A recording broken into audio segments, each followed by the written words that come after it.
This may be the final update on James Corden's fight with a restaurant called Balthazar and its owner, Keith McNally, who first kicked Corden out of the restaurant and said he's no longer welcome there, then let him back in 24 hours later when Corden apologized.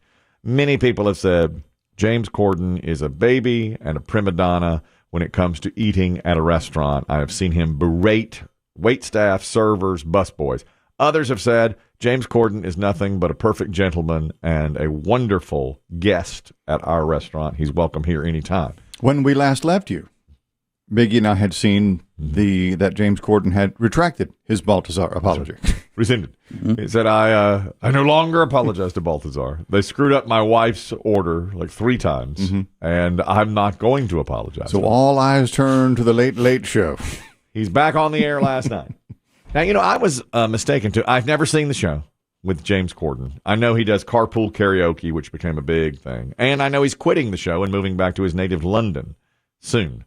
And he did some on-stage work in London. I think he may go back to that. Anyway, he's a pretty big star in late night. And I thought the show was set and shot in New York. It's not. It's a Los Angeles show. The restaurant he got kicked out of is in New York, Balthazar. Which I wonder, now, if I go to New York, I want to eat at Balthazar. That's where I want to go. Yeah, you don't think you'd be comfortable there? No. You're not a Balthazar guy. What would I? Bubba Gump. Yeah, right there on that. I do. There's nothing wrong with Bubba Gump. I know. It's a good, the shrimp and That's all. right. Yeah, they had shrimp like 10 ways. Yeah. Oh, And you get a big drink and get a glass to go with it. Yeah, No way. Commemorative. And since it's in Times Square, you can get a contact high on your way in and out because weed is legal. Right. Perfect. Okay. And then you can just go double down on the shrimp. All right.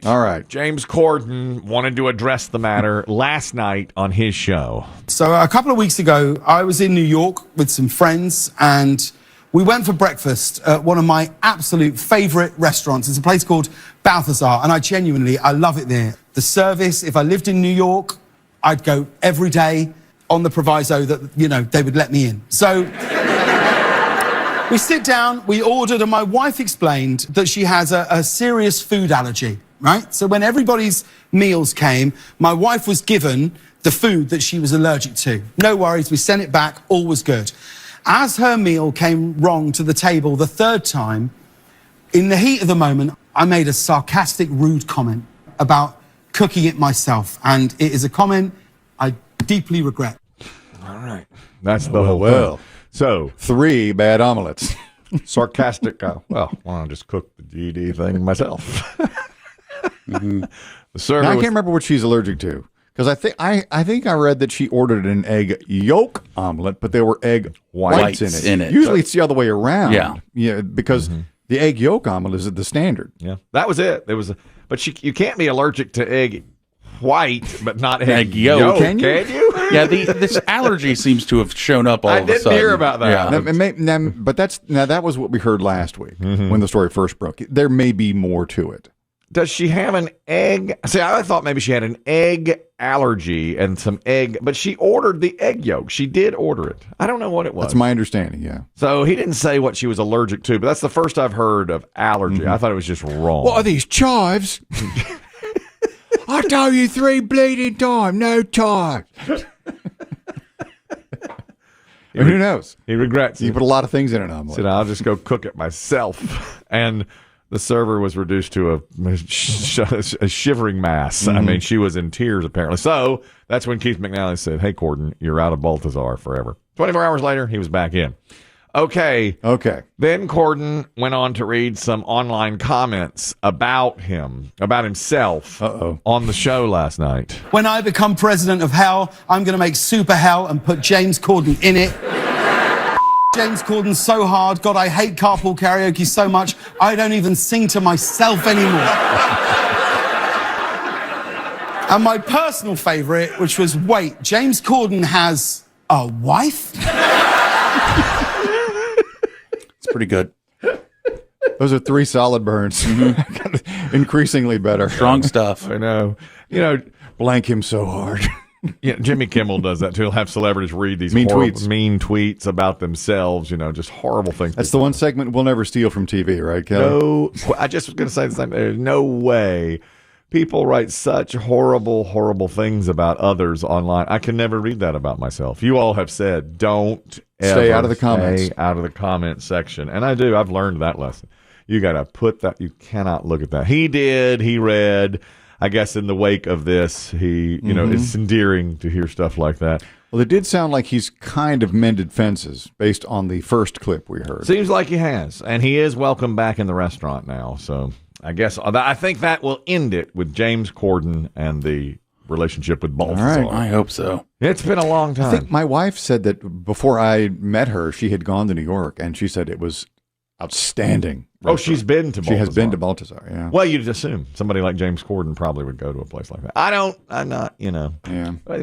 That one time I went to the Count's restaurant, and that was... Oh, yes. On the owner's recommendation, not the boss's, but the big boss. Yeah, the owner of the radio station said, go. You must see the Count. I was going to New York with my wife for her birthday. Golly, about this time. I think it was her 34th birthday. Been a while. And long time. I promised her we'd go back for the 40th, 45th, and 50th, and I am 0 for 3 on those.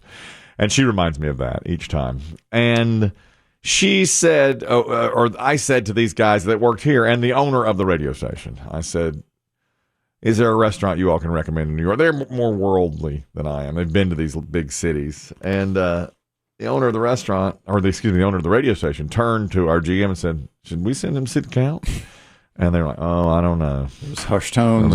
I'm not so sure. And he's like, all right, go see the Count. And he gave me the name of the restaurant. I didn't remember it and the address. And, this is a long story, but we went in there, and it was way in an area I never, ever would have even known. We walk in, small place, dark, and the owner of the radio station said, say your friends, the Count. And I said, we know the Count. And they're, right this way. We heard you were coming, and I sat and all that. And then they just started bringing food. I said, is there a menu? And they said, there'll be no menus. You're a friend of the Count.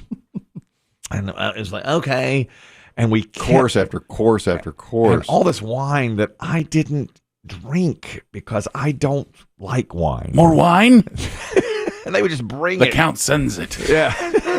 Yeah. The Count wants to know what you thought of the Sauvignon Blanc. And it was stuff I would never have ordered from beginning to end, and probably 3.5 hours. And people were coming and going. And I said to my wife, this is going to be free. It's got to be free because the owner of the radio station has called ahead, and the Count thinks, oh, we're big deals and all this stuff. It's going to be free. They didn't even ask if we wanted it.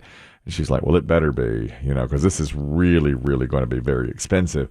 And then finally they brought the bill. As I didn't know. And we sat there so long. I thought they were waiting for us to just get up and leave. I mean, it had been dessert, and the little limoncello or whatever, And I thought, this has got to be free. No, it wasn't. And it was in the neighborhood. I don't remember. I think it was $900. I mean, it was... If you get multiple courses with wine, yeah. For the two of us. At the Count's place? At the Count's. I'd love to know where that was. Well, he may know. And I, and then, of course, the tip, we wound up paying $1,200 or so. $1,100 and some dollars for the meal. Have you ever seen the movie Indecent Proposal? Because we're about to live it. I don't know if they're going to pick you or me. One of us is sleeping with the Count.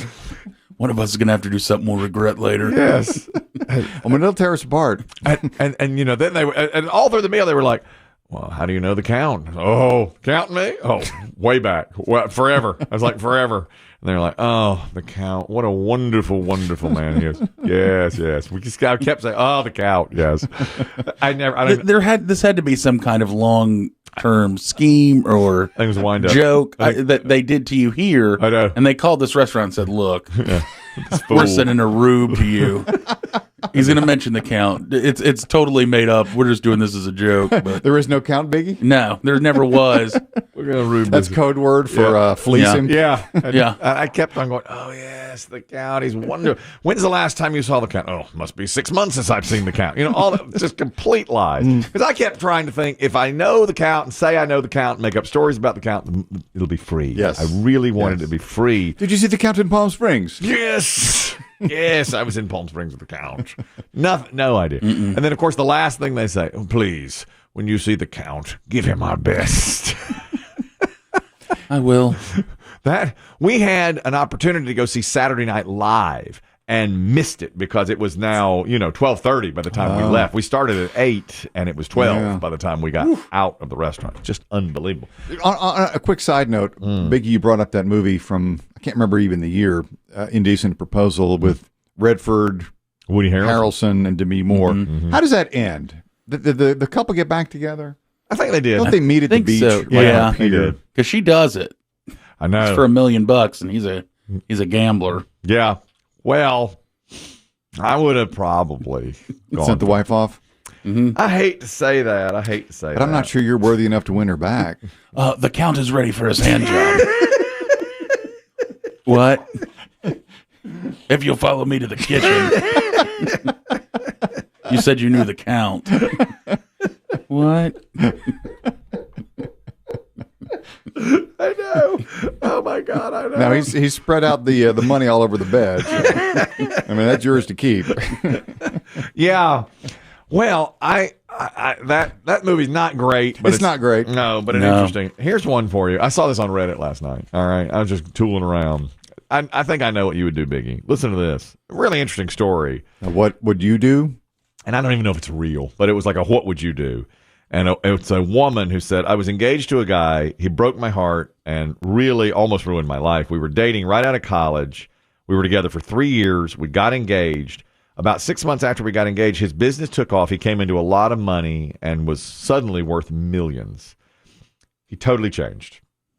Started partying, going out every night, bought things beyond his means, boats, all of these things, became a complete jerk.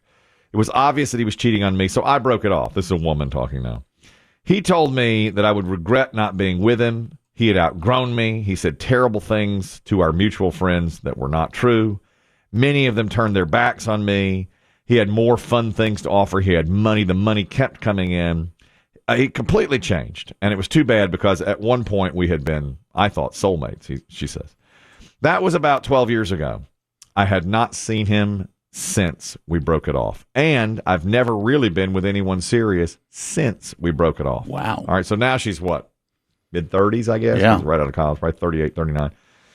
2 weeks ago, I got a call from my ex. His voice is weak, and he informed me he has terminal cancer. I don't even know if this is real, but what would you do? He said that he's going into hospice soon, and they've given him about a month to live. And he says people are circling him like vultures, hoping to get a piece of his money. And he says to me, I've always regretted the way I treated you at the end of our relationship. I want you to marry me so that I can leave you. You will get my life insurance policy, my fortune, all of it. You'll get the money. She says it's about $4 million now that she would inherit if she married. And he said, I want to make it right and marry you. And then she said, but I feel like then I'd just be like one of those vultures circling his body. You know what I say? Do it. Yeah, I say, call. Let's go. Get the dress, get the rings. Toot sweet. Do it. Yeah. He's got the terminal cancer. That's what she said. He's got the terminal, and he's got about a month to 6 weeks to go. And you know what I'd do? Sidle right up to his bed in a white dress and say, let's go. Let's get it on. I do. And I'd probably spend the rest of the 6 weeks with him. Yeah. God, what if he made a miraculous recovery? That'd be the thing. Yeah. Then you're married. I mean, it's risky, but even then she could divorce him. Yeah, if she wanted to get to. like $2 million. Like half the money, right? Unless who knows? I doubt there's a prenup if he's terminal. That's a movie type thing. Oh, there. yeah, it is. It's just like that movie you were talking about. For the record, he handled it the exact right way in the beginning. As soon as the money starts going to leave. Oh, I'm rich. Goodbye. Goodbye.